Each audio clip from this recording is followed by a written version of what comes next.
as knowing where you're going, what you want to accomplish, they probably won't follow.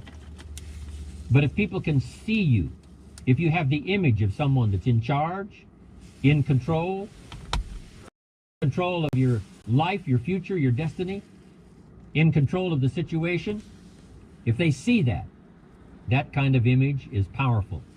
It helps to win the day. It attracts other people. People want to be around people that are in control, that are powerful, but they know how to use their power. Influential, but they know how to use their influence. That kind of image is important.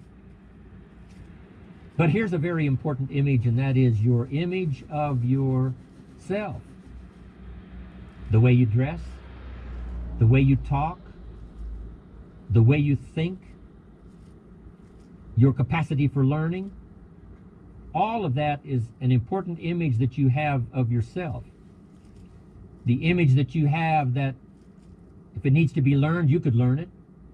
If there's a book that needs to be mastered, you could master it. If there's a skill that needs to be learned, why couldn't you get busy now and learn that skill? That kind of self-image, that I am continually trying my best to be the best I can. Because one of the most important places you have to look is into the future, yes. You got to look into the past, yes. You've got to look around, yes. But one of the most important places you have to look is in the mirror. You know, how I appear to other people, that's important. But how I appear to myself is the ultimate importance. That kind of image, to where you'll develop the self-confidence, you'll develop the self-reliance. Now here's another one. The next word is character. Becoming a person of high values, a person of principles, a person of honesty, a person that earns respect. That kind of character. So this is important, to develop the character within yourself, that people see you as honest, as fair, willing to do the right thing, willing to be helpful, but always willing to walk the center line, not to pass the line. Now here's another one. It's called self-discipline. Self-discipline, all of us have a challenge with that.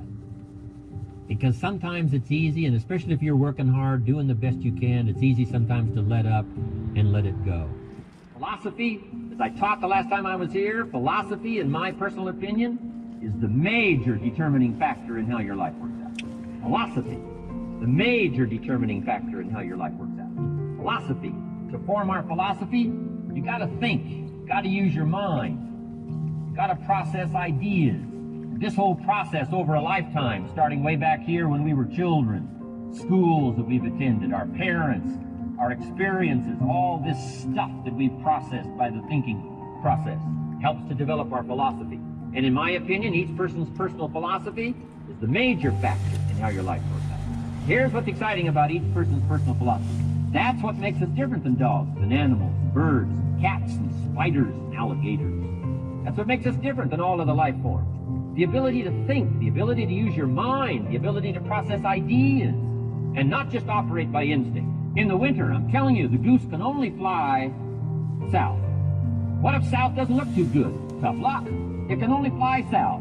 But see, human beings are not like a goose, can only fly south. I mean, you can turn around, go north, you can go east, you can go west, you can order the entire process of your own life. And we do that by the way we think. We do that by exercising our mind. We do that by processing ideas and come up with a better philosophy, a better strategy for our life, goals for the future, okay? Plans to achieve those goals. All this comes from developing our philosophy. Philosophy helps us to process what's available. Well, when we get here, we got seed, and we got soil, and we got some rain, and we've got some what?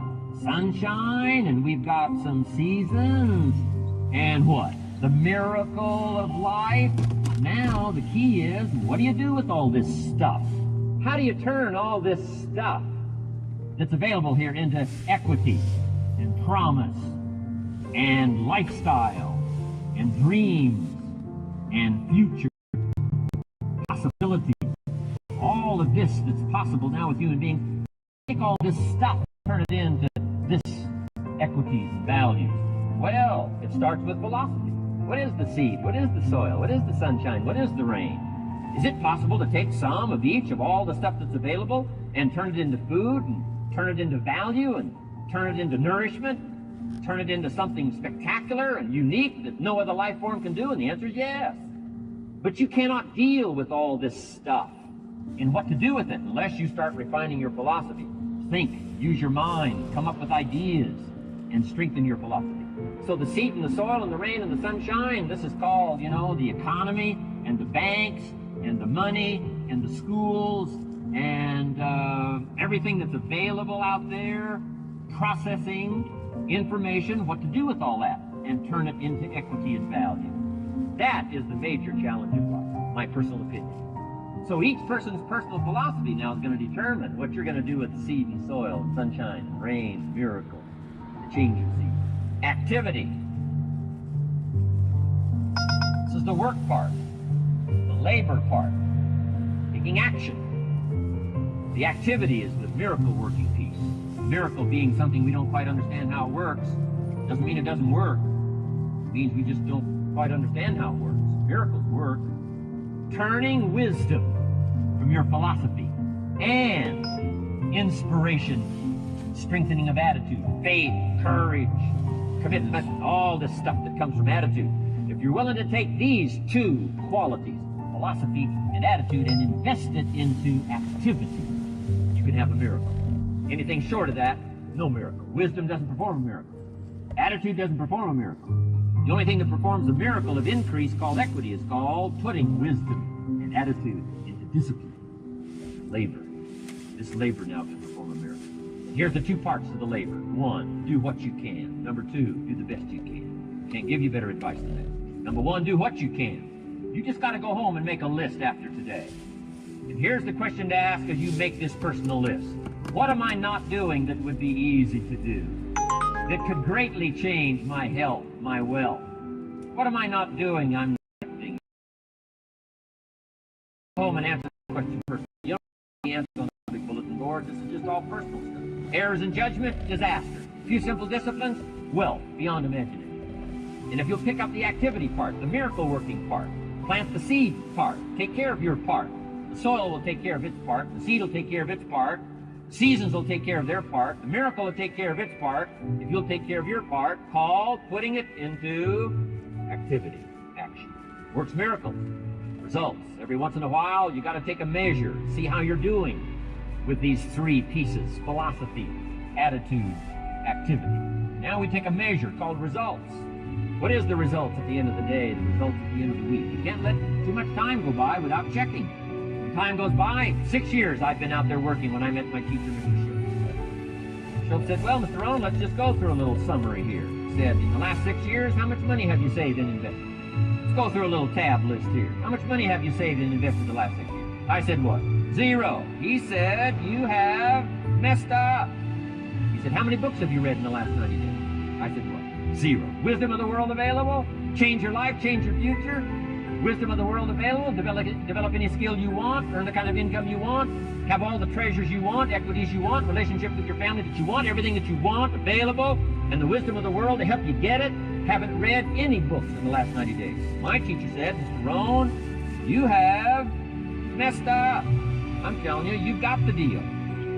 Schultz said, Mr. Rohn, in the last 6 months, how many classes have you taken to improve your skills or to develop new skills? How many classes have you taken?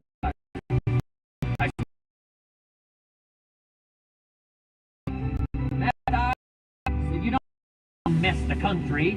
You don't need to straighten out the perplexed. You don't need to straighten out any of this stuff. All you've got to do is look within and let results show you a great deal about your own activity, your own attitude, and your own philosophy. I went through that process. Take this phrase home. Results is the name of the game. What other game is there? I'm telling you, if you'll start with that, it's called the process of life change, and it doesn't matter how small the process is to start. One discipline starts it, and then one discipline feeds another, and the first thing you know, you've got this whole cycle in an upward positive motion. And it's called life change. It's called income change. It's called health change. Relationship with your family change. Equities unprecedented that you can have in numbers that will stagger the imagination. if you do not curse what's available and start amending what's possible to get the results that you want. I don't think I can put it in any better language. He said, it's not what happens that determines the major part of your future. It's not what happens. What happens happens to us all. He said the key is what you do about it. It's not what happens, it's what you do about it. And he said if you will start that process of change, do something different the next 90 days than you did the last 90 days. Like picking up the book. Something different. Health. Relationship, family. It doesn't matter how start doing things the same